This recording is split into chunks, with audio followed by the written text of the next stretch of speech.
Et bonjour à tous et bienvenue, je suis Mathis de la chaîne Pokécollect et aujourd'hui on se retrouve pour une nouvelle vidéo. Aujourd'hui je vais vous expliquer comment commencer une collection d'anciennes cartes, d'anciens stickers ou alors d'anciens objets Pokémon. En tout cas, si la vidéo vous plaît, n'hésitez pas à liker, à commenter et à vous abonner à cette chaîne YouTube pour me soutenir. Et moi je vous dis bon visionnage.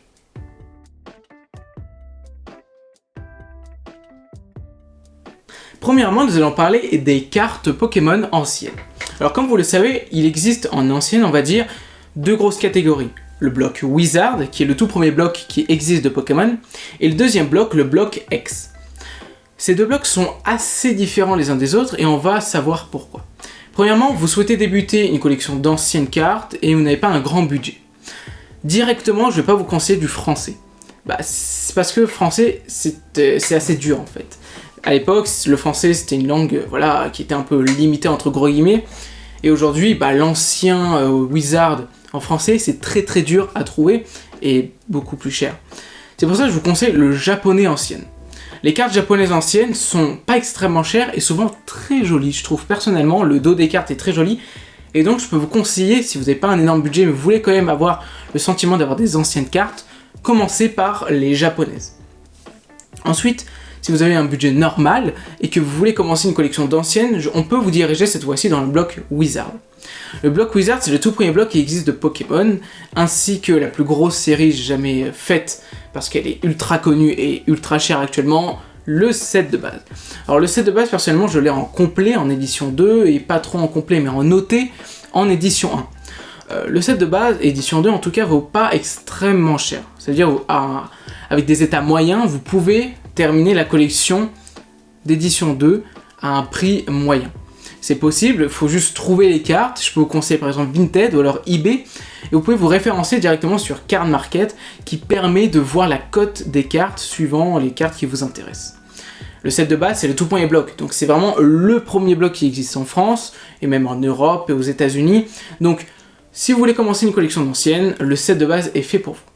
Si vous avez un budget légèrement supérieur, vous pouvez aller vers le bloc et la série Neo Genesis, Discovery, Révélation, que les cartes je trouve perso plus sympathiques que le set de base, par contre légèrement plus cher, surtout pour du Neo Genesis qui est la série plus rare que du set de base pour l'information. Vous pouvez ensuite aller vers le bloc X. Alors le bloc X est assez différent, c'est l'apparition des premières X et pas les X qu'on connaissait en 2016-2015. Le bloc X, je trouve que c'est un des blocs les plus jolis à collectionner, et surtout les X avec Aquali, Noctali, etc. Pour les cartes normales, basiques, c'est pas extrêmement cher. Ça peut paraître bête, mais de 2006-2005, les cartes sont allées entre 1 et 2 euros, les peu communes, les communes. Pour les reverse, ça dépend de l'illustration, c'est entre 5 et ça peut aller jusqu'à des dizaines, centaines d'euros pour certaines en noté. Et pour les X, ça va dépendre de l'illustration. Par exemple, moi j'en ai une Aquali X, qui est très rare. Sur eBay par exemple, il n'y en a que 4 en vente et elle s'estime aux alentours entre 120 et 140 euros. Donc ça dépend vraiment de la cote de votre carte et ça dépend vraiment de l'illustration aussi. Parce que plus l'illustration est recherchée par des collectionneurs, plus la carte montera en valeur et donc ce sera plus intéressant pour la revente ou alors tout simplement pour faire de l'investissement derrière. Donc si vous avez un budget élevé, on peut vous conseiller directement d'aller dans les X, de collectionner toutes les X, ou alors directement juste un bloc X, espèce Delta par exemple, qui est un très beau set. Là du coup j'ai eu Aquali X. Et si vous avez un budget normal, que vous voulez commencer par de l'ancien, vous pouvez connaître le set de base, ou du Neo Révélation qui n'est pas extrêmement cher, ou sinon Neo Genesis, Neo Discovery, des choses comme ça. Il y a Aquapolis aussi, mais je trouve pas les cartes extrêmement folles. Et je trouve côté ancien, on s'y retrouve pas trop, je préfère vraiment le côté set de base ou Neo, que je trouve mieux si vous voulez commencer en tout cas une collection ancienne, je peux vous conseiller set de base Neo, ou alors le bloc X, tous les blocs X sont très jolis je trouve personnellement. Deuxièmement, je vais parler des stickers. Alors les stickers, c'est un domaine que j'aime particulièrement parce que j'ai découvert ça en cours de route quand je venais de commencer ma nouvelle collection de Pokémon il y a maintenant quelques mois. Et je connaissais pas vraiment les stickers, j'en avais entendu parler légèrement, mais je connaissais pas vraiment.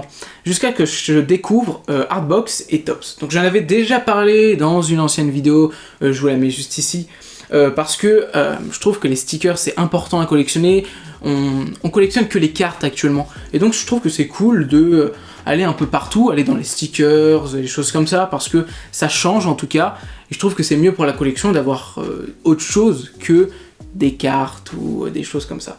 Donc les stickers anciens, c'est pas extrêmement cher. Donc si vous avez un budget moyen et que vous voulez collectionner un peu tout en ancien, je peux vous conseiller les stickers. Pour Artbox, par exemple, une display située entre 20 et 30 euros en scellé. Vous avez 30 boosters à l'intérieur et ça vous fait aux alentours de 350 stickers. En une display, vous pourrez presque compléter la moitié de la collection. Donc c'est ultra cool et pas extrêmement cher. Donc c'est de l'anglais, elle existe que en anglais et elle date de 1999 en scellé. Deuxièmement, vous avez les tops. Alors les tops, c'est un peu plus connu et la display coûte un peu plus cher et les stickers aussi. Faut savoir que Tops, je connaissais légèrement, et donc j'ai appris avec le temps à connaître cette série de stickers. Tops, la display aux alentours de 300 euros, à ce que j'ai vu, après je sais pas si elle était scellée. En tout cas, les boosters sont à 5 euros pièce, et je sais qu'il y en a à peu près entre 30 et 40 euros, 40 pièces plutôt, quelque chose comme ça. Et je trouve que les stickers, je trouve ça cool à collectionner, 1999 pareil. Et je vous avais déjà montré dans une vidéo, je vais vous remettre des photos, j'ai tout simplement des posters de Tops avec les petits stickers, choses comme ça, et ça tourne entre 20 et 50 euros suivant la rareté, l'époque, etc. Mais on tourne entre 1999 et 2001, donc ça reste dans l'époque ancienne. Je peux vraiment vous conseiller les stickers parce que ça vaut pas extrêmement cher, et vous pouvez commencer déjà à toucher de l'ancien grâce aux stickers, et en plus ça coûte pas extrêmement cher, ça vous permet de terminer une collection de stickers, ensuite d'aller toujours plus loin, et avec vos doubles de stickers, vous en aurez beaucoup, et ben vous pouvez les revendre pour par exemple des cartes anciennes, et ensuite aller un peu partout, et c'est comme ça que vous allez avancer grâce aux stickers. Personnellement c'est comme ça que j'ai fait, les stickers j'en ai plein, et j'en ai échangé pas mal pour avoir des grosses tonnes de cartes anciennes, et ça a marché, et vraiment les stickers, si vous ne connaissez pas, et que vous venez de débuter, et vous voulez vraiment toucher à de l'ancien, sans vraiment mettre des centaines d'euros, les stickers est vraiment fait pour vous. Ça vous donne un peu un aperçu des anciennes cartes et après vous pourrez aller de l'avant. Et dernièrement, il y a les objets Pokémon, donc les chips, les sliders et les POG en particulier. Pour les POG, on est sur des petits jetons à jeter. Voilà, c'est assez connu les POG et ça coûte quand même un petit peu cher, 30 à 40 euros scellés. Moi je l'ai trouvé en brocante, le seul que j'ai. Et c'est fourni dans une petite Pokéball transparente, donc c'est cool. Les chips, alors chez les chips, je sais pas trop, c'est simplement des jetons à jeter, à empiler, à casser. Vous avez 2 boosters à l'intérieur ainsi qu'un sachet de jetons. Je trouve ça cool, c'est pas extrêmement cher, 15 euros, ça date de 2006. Et en vrai je trouve ça cool, c'est assez joli. Moi j'ai les 4 qui existent, il y a 2 brillantes, on va dire un peu légendaires. Je les ai tous et du coup après j'ai les boosters qui vont avec et les sachets. Et dernièrement vous avez les sliders. Alors qu'est-ce que c'est les sliders? Les sliders de 1999 c'est simplement des petites figurines à roulettes et qui se lancent et qui permettent de rouler sur une table. Pourquoi collectionner les objets? Ça vous permet de toucher un autre univers que les stickers et les cartes, et ça vous permet aussi de vous diversifier dans votre collection. Et en même temps ça coûte pareil, pas extrêmement cher, pas plus cher qu'une collection d'anciennes, mais surtout que je trouve ça cool, ça change, et en plus c'est des items assez jolis à collectionner, et vraiment si vous avez l'occasion de toucher à ces objets là, parce que c'est quand même assez rare, vraiment foncez-y parce que c'est vraiment top. Donc voilà, comme vous avez pu voir, il y a beaucoup de choses à collectionner dans l'ancien, avec tous les budgets, et vraiment vous pouvez toucher partout, de 1999 jusqu'à 2006, sans mettre vraiment beaucoup d'argent.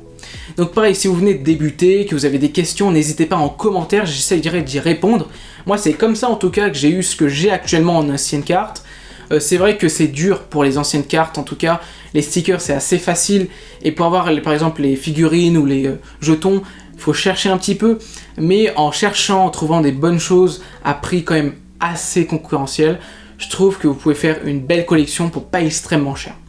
En tout cas, si la vidéo vous plaît, n'hésitez pas à liker, à commenter et à vous abonner à cette chaîne YouTube pour me soutenir, et dites-moi en commentaire ce que vous en avez pensé de cette vidéo. Et moi je vous dis à une prochaine vidéo, c'était Mathis, ciao!